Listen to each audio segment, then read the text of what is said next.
Hello, everyone, and welcome to another episode of Echo Live. My name is Paulette, and I will be presenting our program today. I am the staff astronomer here at the Michigan Science Center.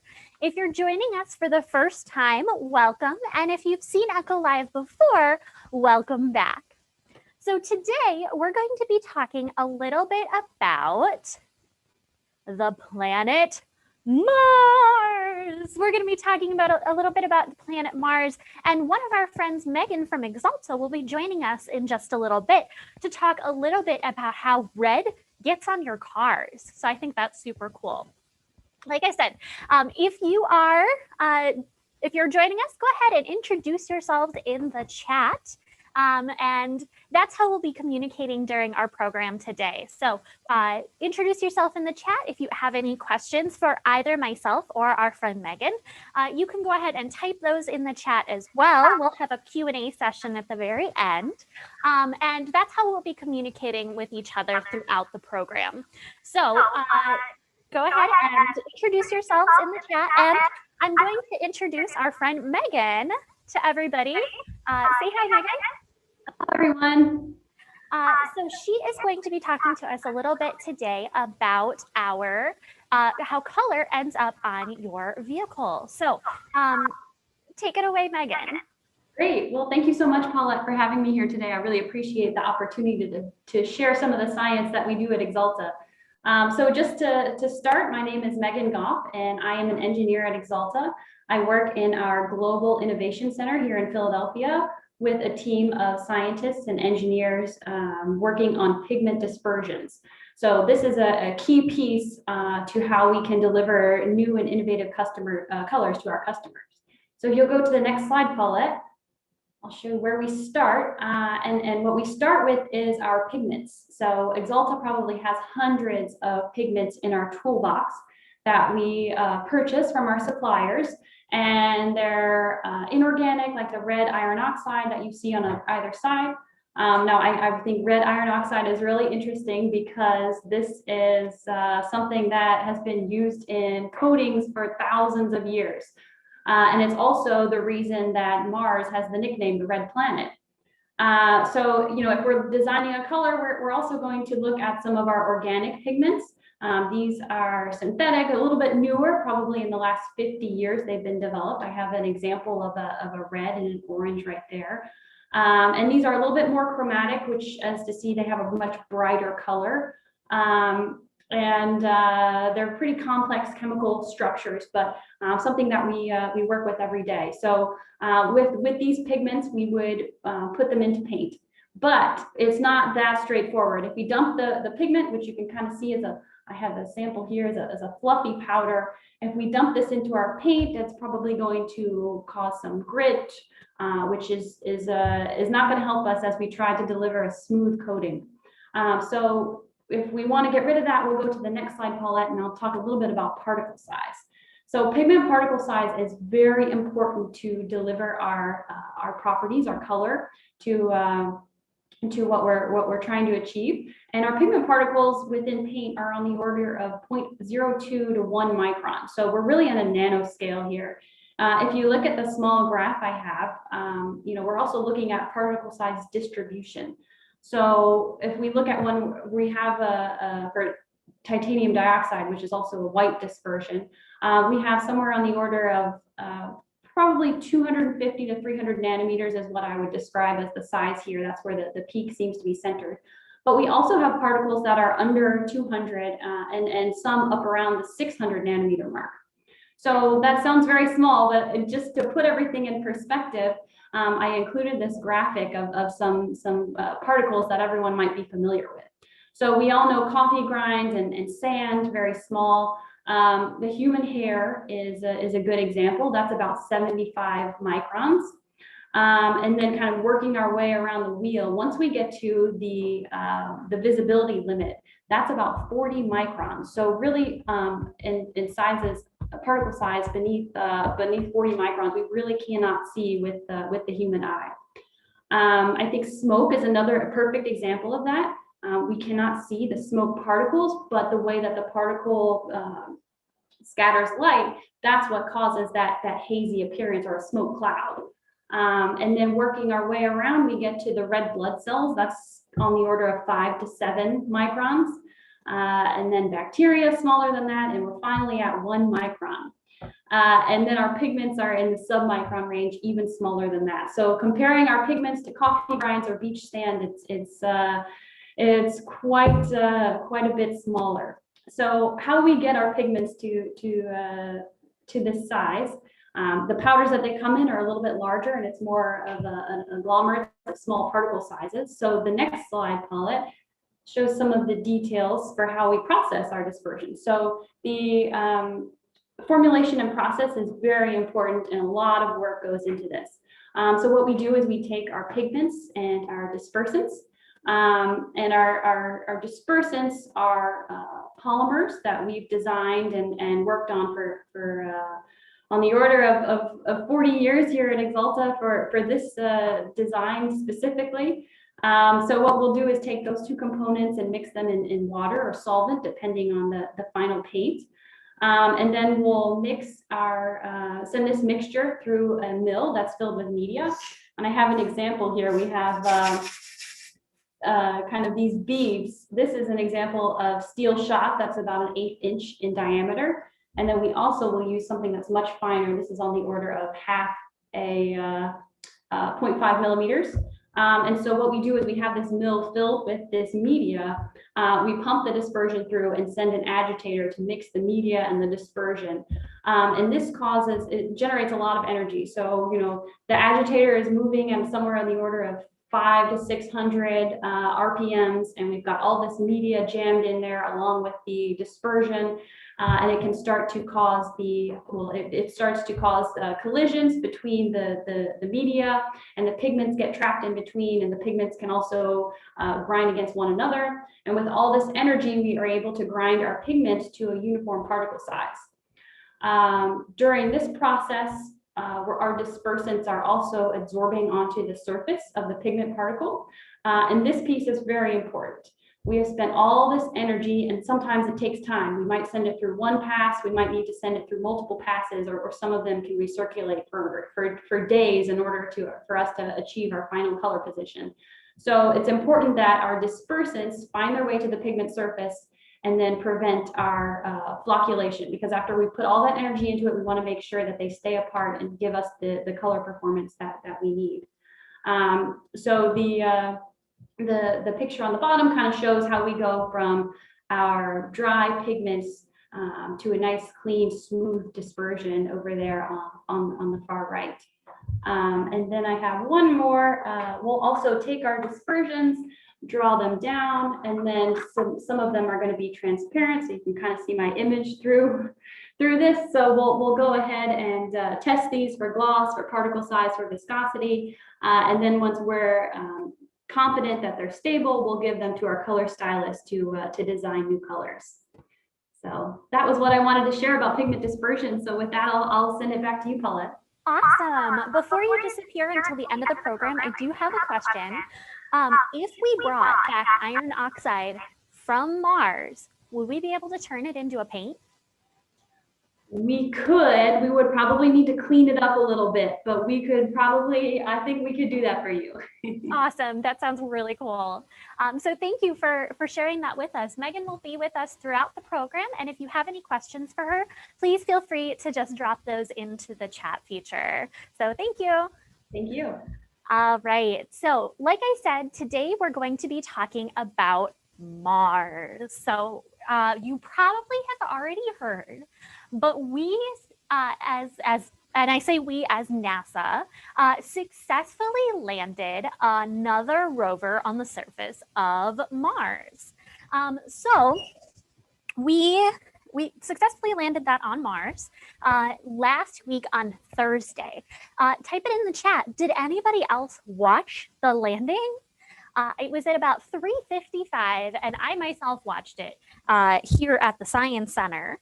And so it landed on the surface, and that was super, super exciting because it's just one of many rovers that we have sent to the surface. So here we have some of our Mars missions and things that we have sent to Mars in the past.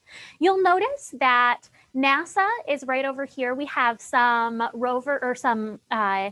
satellites that are orbiting around Mars, and some of the other space agencies like the European Space Agency and the India Space Agency also have satellites orbiting around Mars. But the US is actually the only space agency that has successfully landed something on the surface. So we have Viking 1 right here. And if you've been to the Science Center before, you know that we have a Viking 1 lander model here at the Michigan Science Center, and all sorts of other landers on the surface. So Spirit, Opportunity, Pathfinder's on there. And in 2012, we landed something called Curiosity. Curiosity is a huge rover. It's about the size of an SUV. So that landed on the surface in 2012. And we also have NASA's InSight that also landed on the surface. So all sorts of spacecraft on the surface. And we do, with each of those, we do have different missions for each one. So some of them were there to look for life. Some of them were there to just look at specific rocks and particles and things that the soil is made out of. And we have a very fantastic question from Mrs. Wirt's class. Do rovers stay forever on Mars? And so far, yes. They stay forever on Mars. We send them out there, they land on the surface, and then they're there forever. So Spirit and Opportunity were actually on the surface and they got covered with dust, so they're not working anymore. But Curiosity, InSight, and our new rover, Perseverance, also known as Mars 2020, is on the surface right now. So you can see where we've landed a lot of these rovers in the past. And for the most part, we've tried to find locations that are easier for us to land in. So we try to find locations that are pretty smooth. See Phoenix right over here. And we try to find locations that it wouldn't be hard for us to land in. But this time with Mars 2020, we decided to land in a pretty treacherous place. We decided to land in the Jezero crater. Now, the Jezero crater, like I said, is right here and is pretty treacherous. So there's a lot of rocks and hills and cliffs over there. So it was really, really difficult for them to land in this area. They had to come up with special technology to be able to land in this area right here. We have another really great question from Mrs. Wirt's class. Do we only send rovers to Mars? We send a combination of satellites, which orbit around the planet, rovers, which travel across the surface, and landers, which just land on the surface and take their measurements right in that location. So we send 3 things, but Mars is the only planet that is inhabited 100% by robots. So all of those are robotic things that we sent to the surface or are orbiting around it. So we've got satellites orbiting around, rovers which travel, and landers which just land in one spot.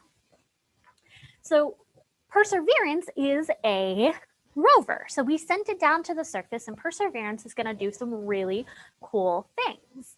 But you might be asking, if it's such a treacherous area, why did we pick it? Well, the way that this lander landed on Mars, it entered the Martian atmosphere, it used a parachute to drop down, then it was lowered by a sky crane. The sky crane flew away and the rover ended up on the surface and it landed pretty softly because of that sky crane. On the bottom of the rover, there was special technology. That special technology allowed them to take photos of the descent, compare it to the map, and move if they needed to, so that it wouldn't land on the top of mountains, it would land in the low part of the crater like we wanted and expected it to. Now, NASA actually just sent out a really, really cool video. So I'm going to go ahead and share that video with you guys today. And got to make sure we share our sound. There we go. So I'm going to share this video with you today. This is an actual video. So this came from Perseverance rover, and it's taken from two perspectives. It's taken from the top looking up and from the bottom looking down. So let's go ahead and take a look. We are starting the straighten up and fly right maneuver, where the spacecraft will jettison the entry balance masses in preparation for parachute deploy and to roll over to give the radar a better look at the ground. Indicate chute deploy. The navigation has confirmed that the parachute has deployed, and we are seeing significant deceleration in the velocity. Our current velocity is 440 meters per second at an altitude of about 12 kilometers from the surface of Mars. Heat shield set. Perseverance has now slowed to subsonic speeds, and the heat shield has been separated. This allows both the radar and the cameras to get their first look at the surface. Current velocity is 145 meters per second at an altitude of about 9.5 kilometers above the surface. Like I said, this is a real video. This is not an animation. And this is what the Perseverance rover actually saw as it made its way through the Martian atmosphere. Nav filter converge. Velocity solution 3.3 meters per second. Altitude 7.4 kilometers. Now has radar lock on the ground. Current velocity is about 100 meters per second, 6.6 kilometers above the surface of Mars. Perseverance is continuing to descend on the parachute. We are coming up on the initialization of terrain relative navigation and subsequently the priming of the landing engines. Our current velocity is about 90 meters per second at an altitude of 4.2 kilometers. LVS valid. We have confirmation that the lander vision system has produced a valid solution and part of terrain relative navigation. Priming. TBA is nominal. We have priming of the landing engines.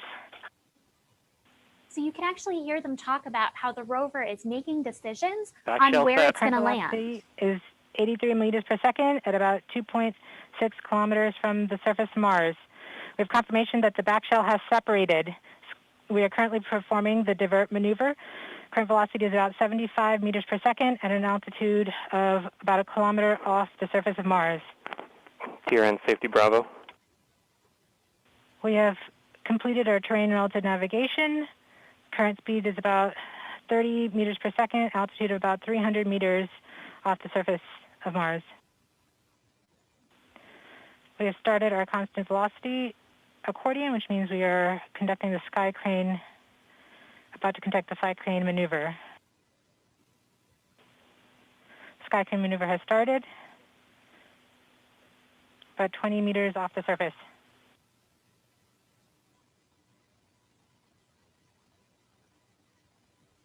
We're getting signals from MRO. Tango Delta. Touchdown confirmed. Perseverance safely on the surface of Mars, ready to begin seeking the signs of past life. So these engineers did some pretty amazing things. They put the rover on the surface. They calculated most of this stuff in advance, and they actually trained the rover to be able to learn about its surroundings and where exactly to land. It has been some amazing technology that has come out of this, and actually the technology that they used to land the rover is similar to the technology that we see in autonomous vehicles. So there's some really, really cool stuff happening on the surface of Mars right now. So like I said, this rover did land last week on Thursday, so it hasn't even been there for a week yet. And we already got that video back from the rover, and we also were able to get back some amazing images of the surface. But before we talk about that, we're going to talk again. Why did we choose Jezero Crater? Well, the reason we chose Jezero Crater is because we believe that Jezero Crater at one point was a lake. So we thought that this was a lake, and there is no water in it now, but because it was a lake at one point and a water, you can see sort of the riverbeds and everything when we go ahead and take a look at the next image. So they thought that this was a lake, and that's one of the best places for us to potentially be able to spot life or what life could have been on Mars at one point. So we're hoping that Perseverance can test the soil in these areas and learn a little bit about what the soil makeup is and potentially be able to find microbial life on the surface of Mars. So there is not currently water on Mars that we know of other than underneath the southern polar ice cap, but there's no running water on the surface. So we think that Mars dried up a long time ago, and what we have left are these water beds that we see here. So the image that you saw before, that was just an artist's depiction of what Mars would have looked like before. So we have a lot of really great questions coming in. And we have do the rover stay forever on Mars? One thing that Perseverance is looking to do is to actually collect samples. And then when we do send people to Mars someday, we'll be able to collect those samples and potentially send them back to Earth to do research in the labs that we have on the Earth. And I think that's super cool and exciting. But it does do some science now, but it'll put those rocks away for future scientific research. And we only really send rovers to Mars and robots to Mars because we just haven't gotten to the point where we are able to send humans to Mars, because we can send them there, but we have a hard time getting them back. So we are hoping that we can potentially get some of those samples back and potentially get people to Mars in the near future. We did have somebody ask if there is a helicopter on Mars, and that is exactly right. There is a helicopter on Mars. There is, here's one of our first images that came back. And here's our second one. We'll get back to those in a second.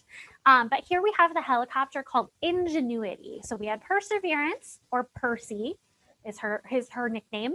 And then we have Ingenuity. Ingenuity is a helicopter on the surface that did call back to Earth. So we know that it's there. We know that it's in good shape. But we are hoping that it'll be able to fly further distances than the rover can even travel. So that helicopter is really super cool. But this is the very first image that it gave us.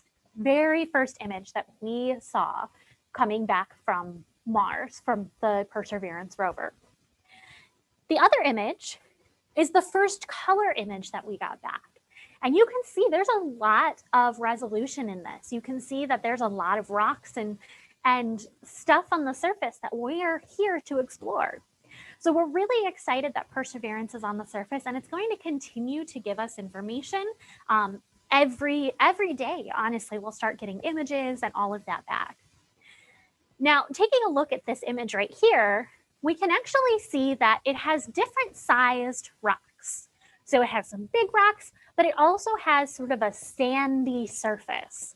So technically, yes, that Mars does have sand, but it might be different makeup than the sand that we see on the Earth. So it's not quite the sand that we think of here. And it has a lot of iron or rust in the soil because that's just the makeup of the planet. That is a really good question, and I'm not sure why some planets have more rust than others or more of certain elements than others, but our Martian rover here is definitely a little bit different. And, oh, Megan, did you have a question or a comment?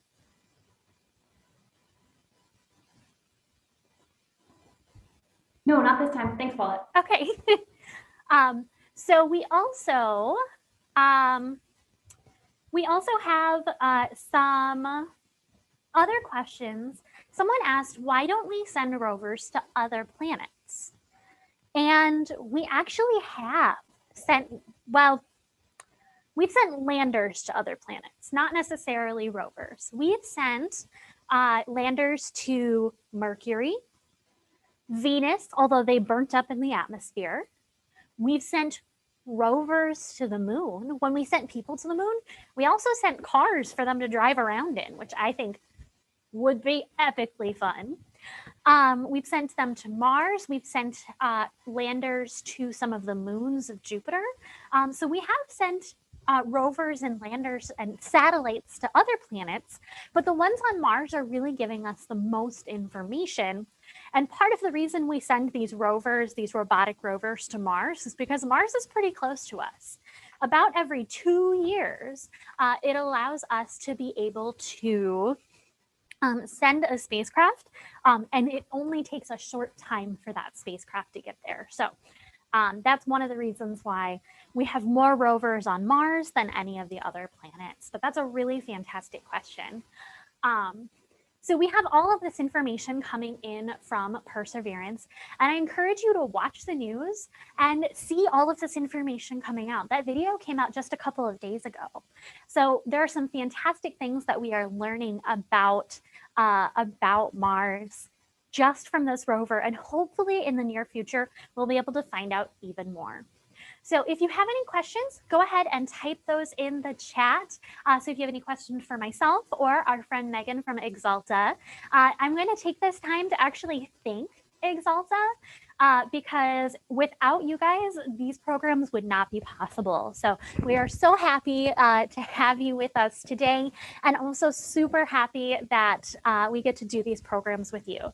So again, today's color is Martian red, and I've definitely had a lot of fun learning about how we put color on cars, because I had no idea it was quite that involved. It's pretty cool. And we're also going to take this time to mention that our Echo program, our Echo Live program, is at Wednesdays at 2:30 Eastern Time. I see a lot of familiar faces in our chat today, so please make sure to join us again in the future. And I hope we see you back real soon. Not seeing any other questions. All right. So thank you, everybody. We'll see you next time.